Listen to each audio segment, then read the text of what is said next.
E aí galera, beleza? Mal comecei a fazer vídeo com a moto. Já tomei um rola. Primeiro tombo.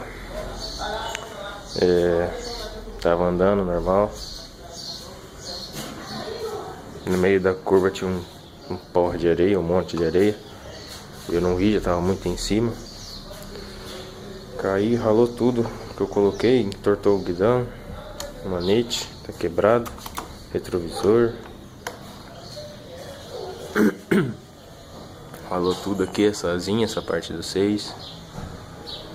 Amassou o pedal do freio. Fiz uns riscos aqui no farol, na seta. Mas eu ralei só o braço, o joelho. Tudo bem. Agora é arrumar tudo depois. É isso aí.